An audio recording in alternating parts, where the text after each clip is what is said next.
not experience the world directly. Every feeling, every memory, every sensation is mediated by our neural hardware and software. In fact, our brain is not even trying to represent reality accurately, but uses a set of neural shortcuts and assumptions to allow us to navigate and interact with the world quickly and successfully. Where the physical reality doesn't match the perception in a spectacular way, we talk about illusions. But in fact, it is very rare the case whether we have a good match or a perfect match between perception and reality. For the last 11 years, Steve and I have organized the Best Illusion of the Year contest, where illusion creators from all around the world contribute their illusions, artists, scientists, magicians. Our challenge today is to present you 10 of our favorite illusions from the contest over the next 10 minutes. Each one of them will demonstrate a profound principle by which our brain operates in everyday life. The first illusion that I have for you involves faces. Here you can see a number of celebrities that you will recognize. I need you to look at the central cross and keep your eyes there very precisely, but pay attention to the pictures. And you will see that just in a few seconds, these pictures begin to mutate and they become not so pretty. In fact, they're quite deformed. This is not a computer trick. It's happening in your own minds. To convince yourself, look now directly at the faces, and you will see that they're the same beautiful people you all know and love. Now back to the cross, pay attention to the faces, and they again become pretty ugly indeed. So what's happening? For our brain, there are no absolutes. There is no beautiful, there is no ugly. Everything depends on what you compare it with. And in this illusion, your brains are comparing every single one of these photos with the photo that is coming immediately before and exaggerating the differences. So I'm going to tell you about this illusion. You look at the two central dots surrounded by dots in the surround, and you'll see that the two central dots look a slightly different size. In fact, they're actually the same size. If we take the central dot out and we move it across the screen, nothing happens as we move this around. Now, the central dot will change size if you look at the yellow dot as the dots in the surround move. But it's a fairly weak effect. We can increase the strength of this now by keep your eyes on the yellow dot in this next demo now, and you can see as you watch the yellow dot, but pay attention to the central dot, ay caramba! It's a very large effect. It's a huge effect. It's only changing in your mind. That central dot is not changing in size. It's all you, baby.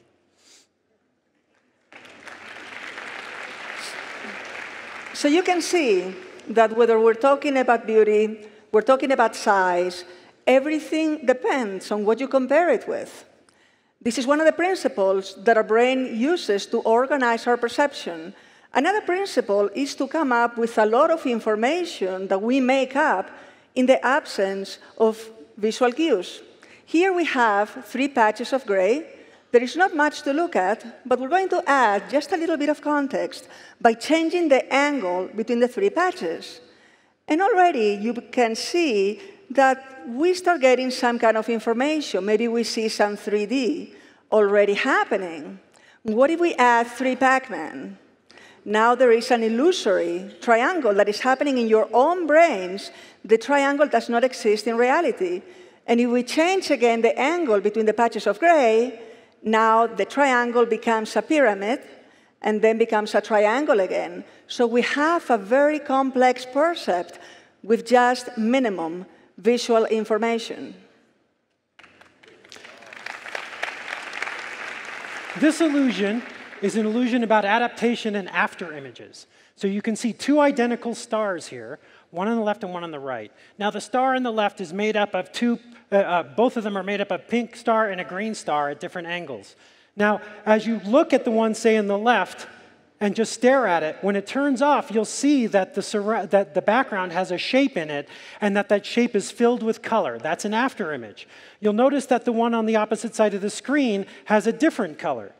But that's impossible. It's an after image of the same image on both sides. It has something to do with the shape of the stars that's giving you the differential colors. Now, what'll really blow your mind and keep you up at night is if you look at the center of the stars, you'll notice that it's not really green and pink being transparent and seeing through them.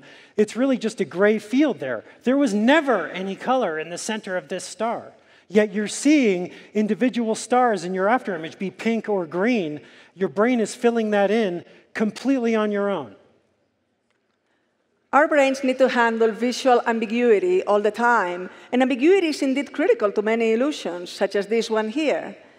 The two sets of chess pieces, top and bottom, are exactly identical, yet the top looks white and the bottom looks dark. Everything that changes is the context. In the next slide, we have 4 circles on the left, 4 on the right. Again, the ones on the left look very dark, the ones on the right look very white. Everything is exactly the same in the circles, pixel by pixel. Here in the moon that is moving is exactly again the same. All that changes is the clouds surrounding them. Here we have 2 towers of Pisa. You'll notice the one on the right is leaning more than the one on the left. But that's completely in your mind. It's not true. They're actually identical photographs. What's happening here is when something leans back and away from you in real life, if you have 2 of them, they should converge. They get closer to each other in real life. But with 2 photographs, which we're not evolved to look at, they stay physically parallel on your eye. Okay? So what your brain is doing is when it sees 2 things leaning away from you and into the distance, and it stays parallel exactly and not diverging, it realizes it must be they really are diverging from each other. So your brain is telling you these towers are diverging when in fact they're not. And it doesn't just work with buildings going off into the sky. If you have roads that you have to point at, what I want you to do is I want you to always point at the one that doesn't match the other. Okay? Go ahead, put it out and point at the one that doesn't match. Okay? No, point at the other one. Now, come on, are you a mix I can or a mix I can't? Point at the one that doesn't match. It's very difficult. The reason it's difficult is because of your perceptual system. You'll notice that 2 of them actually are the same, and if we line them up with the other, that one was exactly different, even though it looked the same just a second ago. So it's all a matter of perspective. And in this illusion, you can see that things can look quite different depending on your point of view. So we have 4 ramps. They're made out of cardboard. And we're going to see a few balls made out of wood that are rolling uphill onto the ramps. There are no magnets involved. There is no CGI magic. This is a real physical object. But we're looking at it from the wrong perspective. Let's turn it around for a different view. And you see that, in fact, the balls have been rolling downhill all along.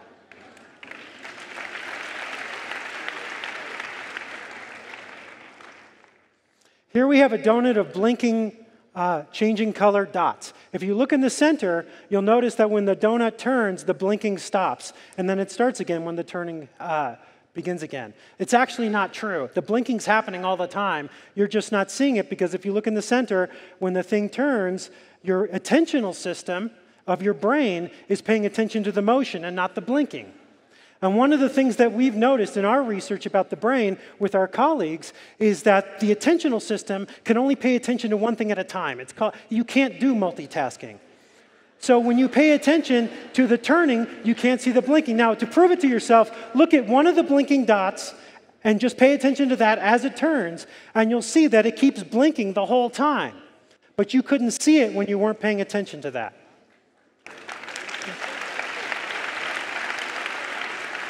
We started off with an illusion about faces, and we want to finish with another illusion involving faces. Here we have 2 self-portraits by Rembrandt and Van Gogh. You can see that the portraits look quite different. The style is different. The colors are different. Or are they? In fact, the colors are exactly the same, left and right. Only the luminance differs between the 2 paintings. We can convince ourselves, but by superimposing them again and swapping them, So you can see that they match either way. Your brain is assigning the right color to the right shape. We all learned as children to color inside the lines, but that's not necessary for the brain. Our brain can assign color to shape even if the lines don't match precisely. And it works also with landscapes. Here we have a forest and a Manhattan skyline. They look different again, but the colors are exactly identical once more. And if we make them go back up and even swap, you can see that our brain, again, assigns the colors as needed to the correct shapes. We have run out of time, but time is an illusion. And I think Andres will understand Andres, it's an illusion. if we go on and show you an extra additional illusion that a lot of you may recognize that this is the infamous dress that almost broke the internet a few months ago. All right. Before we move on, I just need to ask, how many of you see the dress as white and gold? How about as blue and black? Loca! How about as something else? Well, the fact is, none of you are completely wrong. Let's talk about what the science of the dress is for a few minutes. Okay, so what's going on here is in fact something we don't know the true story for. Scientists are studying this very vigorously right now. We don't know all of the answers about this. We don't know why half of you see it as white and gold and half of you see it as blue and black. But we do know how you can potentially see a blue and black dress as either white and gold or blue and black. So let's talk about that. So here's two examples. The one on the left is a blue dress, and the one on the right is the white and gold dress. Now, in fact, the two right halves of each of these dresses is exactly the same on your retina. The only difference is inside your brain. It has to do with context. So in the blue dress on the left, what's happening is the part on the right appears to be under sunlight, and so you interpret that as blue and black under sunlight. Whereas the one on the right is white and gold, but it appears to be in the shade on the right, and so you interpret it as a white and gold dress under the shade. If we take that to real life and we put two physically identical photographs, this is actually the photograph of the actual dress from the photo that melted the internet, and put it on two models, one that looks like she's in the sunlight and one that looks like she's in the shade, you actually see these dresses as different colors. Again, all because of the way your mind works, okay?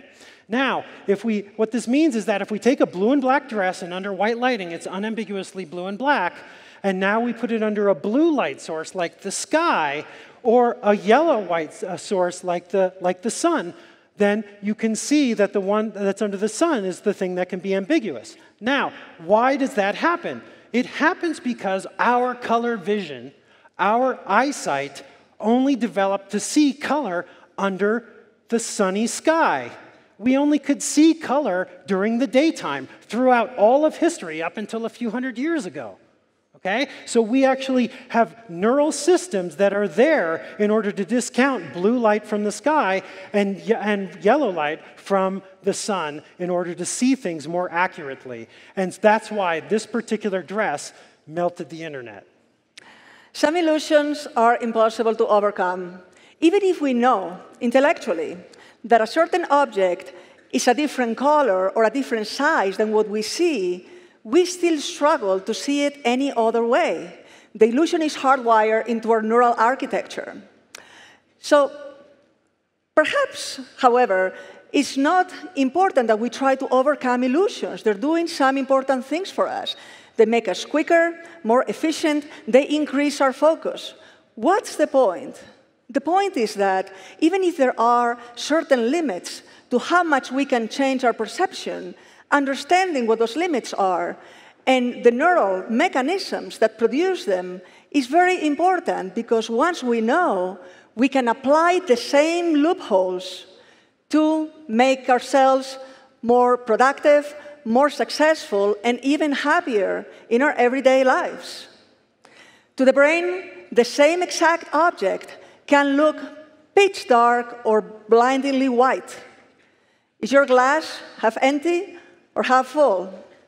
To the brain, it's mainly a matter of context and perspective. Muchas gracias, Puebla. Gracias.